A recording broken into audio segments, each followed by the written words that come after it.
Hi, this is Marco Williams from Hashbank Games, and this morning I want to do a quick tutorial about subscribing to button events. In a most recent change, I updated the code of the Unity package so that you could just subscribe to the button event versus handling in the update. So let me show you kind of how we were doing it before here. So let me mark this out. Actually, I'm going to delete it so you can't even see it, and uncomment this out. So before, we were in the update here and we were handling our controller input inside of this handle controller input, and we were handling all the button presses inside of here and doing using the Ouya input manager, get button up. And so what I went ahead and I did is I added this button event class, and it's a subclass of our main Ouya input manager static class. So what we want to do, let me actually delete this up here too because I want to do it real time. So what we want to do is we want to subscribe to the event. So the first thing we're going to do up here, actually first thing we're going to do is write the code that I just deleted. So we're going to go void handle button event. Now the button event is going to have a bunch of parameters. So you can come into the Ouya input manager, since we don't have like an official API written, and you can just copy these parameters directly out of here.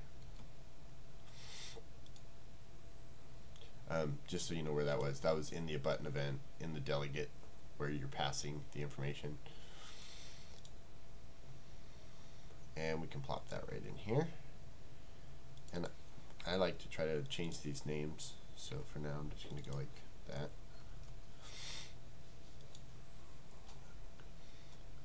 And then we want to first check to see if our player that is assigned to this object that the script is attached to is equal to the player event that's coming in.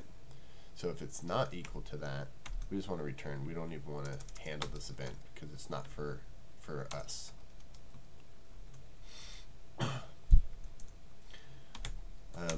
Now we can start checking for button events. So we can say if b dot equals, and I know this is a little bit different than what we were doing before, but it makes more sense. You can just say key num dot, oh, that's DK. Let's do it again. Key, oh, there we go. And so see here you have like button A, D-pad, button press, left trigger, right trigger, etc., etc. So that's kind of how we're able to tell what button we're pressing here. So I'm going to just say button O for this example. Okay, so if we are the button O, and button state, and this is really what is really cool, is that you can, the up and down states now work perfectly.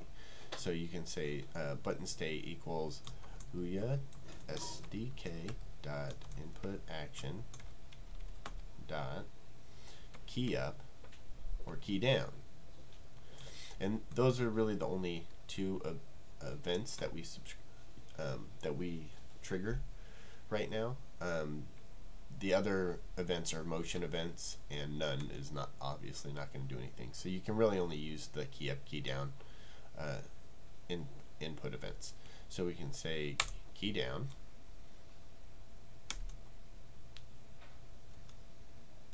and then let's write some code of what we're going to do.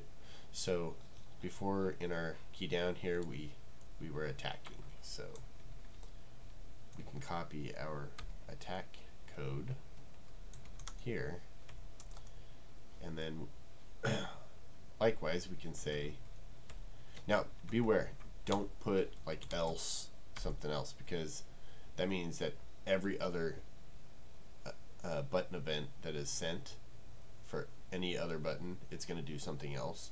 So you actually want to write your individual like else if statements, or you can just do them like individual ifs.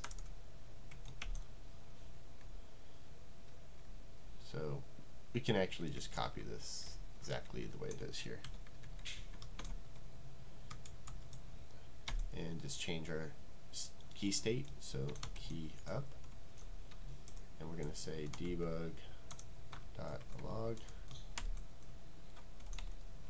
and obviously can't type,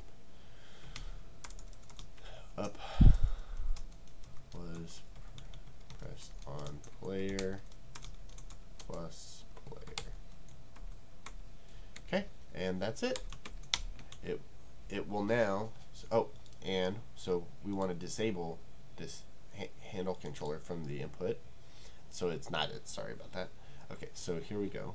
We're going to come up here, and we're going to disable our handle control input from the update.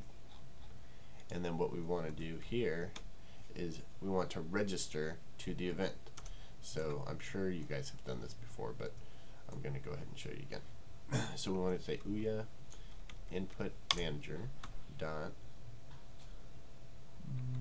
it's in here, I know it is. Oh wait, Ouya button event, and then we want to say add button event listener, and we want to pass it in the function we want to call. So this is going to be handle button event, and if we just double check, this is our function here. Go to definition. Yep, here's our function. Double check up here. Okay, so now we're registered to the event. We only had to do it once. The great thing about this is that this code is only going to be called one time anytime the button event happens. So every time the down is pressed or the event is fired from down, you'll get the down key press. There is a buffer, so you can rely that if you press and hold it for a significant amount of time, then it will continue to send the key downs. If you just put key down, it will it has a threshold already built in, so that if you just press it once, it'll act perfect. It'll only press it once. So you can rely on key down and it'll be just fine. But if you want to ensure that it's like only pressed one time, you can do on the key up, because that event is only going to get fired once now. So so there you have it. Thanks for watching.